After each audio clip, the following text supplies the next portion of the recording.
Next 9 news. इस वक्त Bollywood hidden secret इस शो में मैं आप सबकी होस्ट तृप्ति हाजिर हूँ लेकर आज की इस रिपोर्ट में एक ऐसी सच्चाई आप सबकी पसंदीदा, हम सब की प्यारी लता मंगेशकर जी की बहन आशा भोसले की जिंदगी को लेकर। आशा भोसले जी ने बताया था लता जी क्यों घर में थी कैद, महीनों वो दर्द में रही थी। जब आशा भोसले जी की बेटी ने 2 बार जिंदगी लेने के लिए स्लीपिंग पिल्स लेकर अपने आप को खत्म करने का प्रयास किया। इस बारे में लता जी को एहसास तक नहीं था। जब चली गई वर्षा भोसले तब लता का हाल कैसा था, आशा ने इस बारे में बताया था। आइए इस बारे में जानेंगे हम हिडन सीक्रेट की इस स्पेशल रिपोर्ट के जरिए। लता मंगेशकर जी की उस नातिन के बारे में हम बात करेंगे जो कि काफ़ी ज़्यादा अगर देखा जाए तो लता मंगेशकर जी के करीब रही हैं। लेकिन क्या आपको मालूम है कि उनके जाने के बाद लता दीदी कैसे टूट गई थी? शायद आप सबको मालूम ना हो। जी हाँ, हम बात कर रहे हैं वर्षा भोसले के बारे में, जिनके बारे में लता दीदी बात करते हुए काफ़ी रोई थी।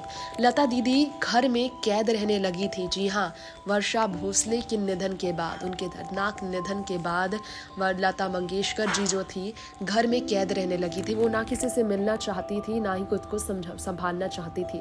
जी हाँ, क्वेश्चन किया गया था लता मंगेशकर जी से, आशा भोसले जी से। आशा भोसले की बेटी को लेकर लता मंगेशकर जी से भी सवाल किए गए थे। वो काफ़ी टूटी हुई थी। जी हाँ, 56 साल की उम्र में अपनी ज़िंदगी का अंत दर्दनाक हादसे में कर लिया था वर्षा भोसले ने। तलाक से वो काफ़ी टूटी थी और डिप्रेशन में थी वो। इस बारे में कई और लोगों ने बातें शेयर की थी।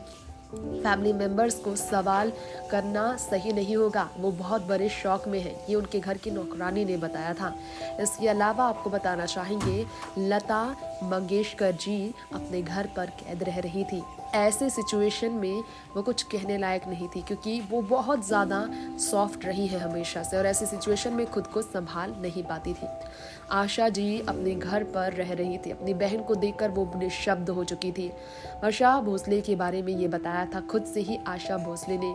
ये तो आप जानते ही हैं कि लता जी का अपना कोई बच्चा नहीं था, इसलिए आशा के बच्चों को वो अपने बच्चों की तरह प्यार देती थी। डिप्रेशन जैसी गंभीर बीमारी ने हमेशा के लिए उनकी जिंदगी का अंत कर दिया था। बताना चाहेंगे उनके बारे में कि साल 2010 और साल 2008, जी हाँ, साल 2012 में जिस भतीजी को खो दिया था लता जी ने, उस लता जी को नहीं महसूस था कि उनकी भतीजी ने साल 2008 और साल 2010 दोनों बार यही कोशिश की कि वो अपनी ज़िंदगी ले ले। इसके लिए स्लीपिंग पिल्स वो खा चुकी थी। जी हाँ, 2 बार स्लीपिंग पिल्स खाकर वो अपनी ज़िंदगी का अंत करने की कोशिश भी कर रही थी। इस मामले में लता जी के बयान भी दर्ज होंगे, इस तरह की भी खबरें आई। और ये आपको बताना चाहेंगे कि आशा भोसले जी के बारे में पता चला था कि उन्हीं के नाम पर वो हथियार था जिसके ज़रिए वर्षा ने अपनी ज़िंदगी का अंत कर लिया था। ये सब जानकर लता बहुत ही ज़्यादा हैरान थी। आशा जी नहीं चाहती थी कि लता दीदी को ये पता चले उनकी प्यारी सी भतीजी, उनकी अपनी बेटी समान वर्षा इस दुनिया में नहीं है। लेकिन जब उन्हें बताया गया, आशा जी से भी ज्यादा लता टूटी थी। नेक्स्ट 9 न्यूज़ से तृप्ति की रिपोर्ट। तो आप सबने इस रिपोर्ट में जाना है लता जी की भतीजी के जाने के बाद लता जी को ऐसा महसूस हुआ मानो उन्होंने अपनी ही औलाद को खो दिया। शायद वो कुछ कर पाती, इस तरह का गम था उन्हें। पता चला कि आशा भोसले की अपने ही नाम पर दर्ज उस हथियार का इस्तेमाल वर्षा भोसले ने किया है। घर पर ही रहकर अपनी भतीजी को वो नहीं बचा सकी थी। इसका दुख उन्हें काफी ज्यादा सता रहा था।